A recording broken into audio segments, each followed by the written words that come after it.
Hi, and welcome back to our series on esports psychology. In this episode, we'll be exploring mental toughness and resilience and why it's so important in gaming. Life's not about how hard you hit, it's about how hard you can get hit and keep moving forward.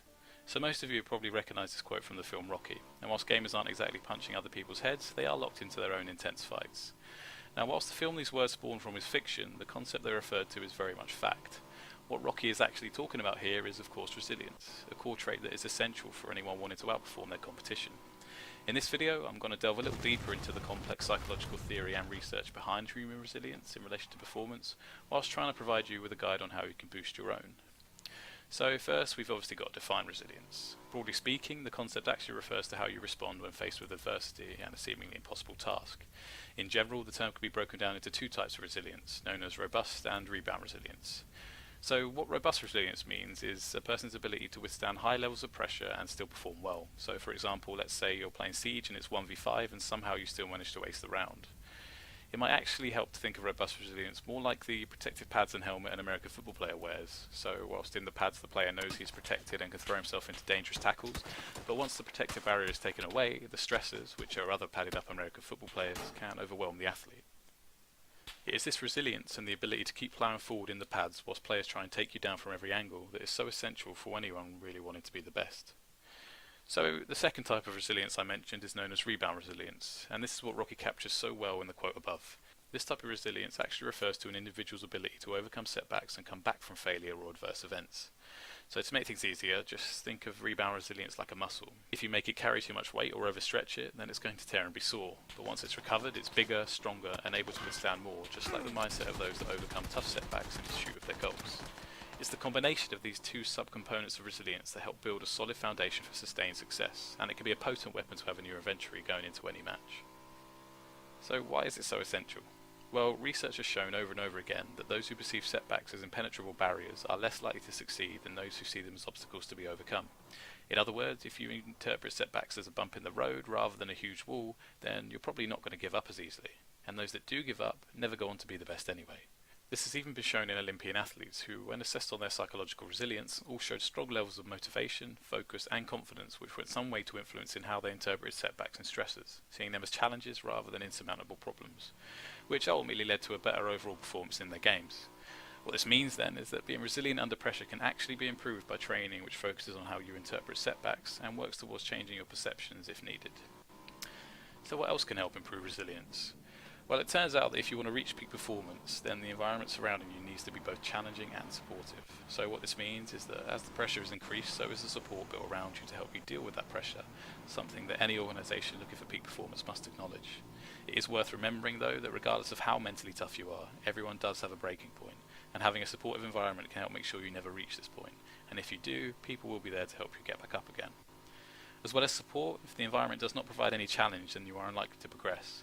This is often seen when people are smurfing and enjoy beating those that are not as skilled as them, but there is no challenge or self-improvement here. Alongside this, other researchers highlighted just how important personal qualities such as motivation, competitiveness and commitment are in bolstering resilience. So let's don the gloves. Let's imagine for a moment then you're a boxer in the ring on fight night, with your reputation and potential winnings at stake. Hundreds of people surround you on each side and bright flashes pop from cameras as the world is watching. What are you feeling?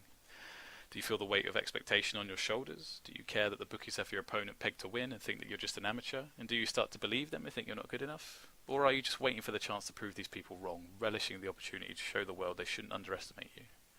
Believe it or not, this was exactly the scenario faced by the, at the time, little-known Cassius Clay, now known as Muhammad Ali, when he fought Sonny Liston in 1964.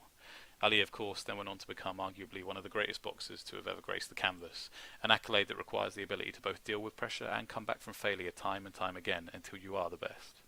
So whether you're at the gym, playing on a pitch, or at a LAN contest, resilience can be what separates the good from the great, and if you want to take advantage of this trait, then it's time to start changing your mindset. If you have a winning, competitive or challenge mindset, then you'll interpret any setback or stresses as a test of your strength, rather than an insurmountable obstacle. If you're a person who thinks like this, then you don't see failure as a threat, but you actually see it as an opportunity, and anything trying to make you fail is just a challenge to be defeated.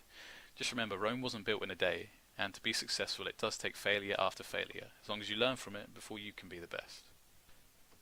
So how can you actually build this mentality then? To start with, you must first look to change your interpretation and reaction to a setback, which can be done through various thought regulation techniques which researchers found to be effective. If negative thoughts start to creep into your head, it is wise to either shut them down before it becomes a problem, or suspend them for dealing with later, because constantly ruminating over potential negative outcomes can distract you from your task and become a self-fulfilling prophecy. So let's say you worry you're not good enough in the game, then you're not going to play good enough. So using mental imagery can actually also help to suspend or stop these thoughts. For example, picturing a traffic light in front of you every time you think negatively, or visualizing closing a door on the problem. This may sound strange, but over time, if you can learn to do this every time a negative thought rears its head, eventually you'll be able to condition yourself to use imagery quickly and effectively to prevent distracting thoughts from hitting you in-game.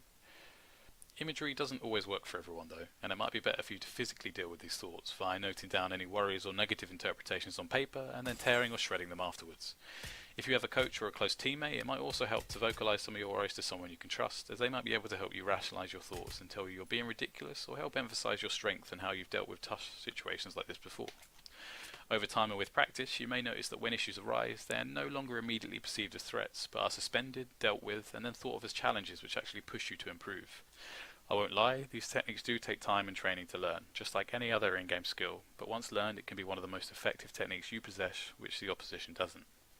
In changing your mindset like this, people can actually start to use what was once a weakness as a source of strength. So, if anything, just remember, failure is success. Often people think success happens immediately, and those who are the best are perfect, infallible gods, but the reality is actually far messier. It might help to remind yourself that the best individuals in your discipline were never born the best, and have most probably failed far more than any have even tried. So let's take some classic examples. Henry Ford, founder of the Ford Motor Company, went bankrupt 5 times before becoming pioneer of the automobile and a world-renowned businessman. Now, it's hard to imagine Ford would have been so successful if, after his first bankruptcy, he had allowed doubt and fear of failure to corrode his resilience and just said, you know what, I'm out, I'm done. The inventor actually turned his setback from negative thoughts of, I have failed, I'm finished, to, I have learned what does not work, I've only just begun. It's this process of twisting a negative to a positive and learning from the setback that is really at the core of having a perfect mindset to reach peak performance. Even the US military recognises the importance of resilience training in their soldiers, investing in performance and sports psychologists to inform operatives of how to improve their mental toughness and resilience in the face of adversity. Now, obviously, most people will thankfully never have to face the unique experiences and stresses a soldier can face, but the techniques used to improve mental fortitude here are transferable to many other performance domains. Techniques like having a contingency plan if things go wrong, so this means preparing for the worst, or raising self-awareness through evaluating how you respond to certain situations, and whether it's rational or justified, and identifying your personality strengths for use in overcoming problems can really help to boost your own resilience. So let's armour up then. Let's return to our previous example and pretend you're in the shoes of Ali facing down Liston. Prior to the match, you may begin catastrophizing and thinking the worst, doubting your personal strengths, and allowing fear of failure to destroy your focus. And now, if this was actually how Ali's mind worked, he would have just been another number on Liston's win record. Instead of spiraling into self-doubt and the what-ifs, however, using resilience techniques we have covered, you can begin to change your mindset for the better, and not just become another win on an opposition team's score sheet. Prior to the match, rather than catastrophizing and thinking, what if he knocks me out in the first round, you could create a plan to start conservatively and stay on the defensive, and then think of the best case scenario. So, if I stay on the defensive, he can't knock me out, then he'll tire and I'll capitalise on that. By doing this, you've not only dealt with the catastrophic thinking, but you've also constructed a strategy to handle whatever is thrown at you. Instead of focusing on the negatives of your personality, such as being nervous, you could remind yourself of how far you've come from your first training session and how your unique determination, drive, and work ethic got you here. And that these nerves might actually be excitement at the potential that you could win, rather than just nervousness. Now, this is just a boxing example, but it is easily applied to any gaming example out there, whether you're playing LAN or just in scrims. It is, however, worth remembering that everyone has a breaking point, and to recognise that whether we're Muhammad Ali, Henry Ford, or even the Queen of England, we are all just human. There may come a time when resilience training, a supportive environment, and having a challenge mindset are still not enough to overcome the adversity you face. And it is important to recognise that this is okay, and sometimes it's best to just step away and come back another day ready to fight with a clear head. So, I hope you've enjoyed another video from us, and you now know more about resilience and how improving your own could give you that edge over other players.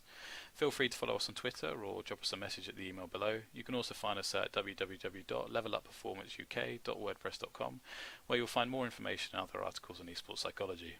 We'll see you next time for some more Manna for the Mind.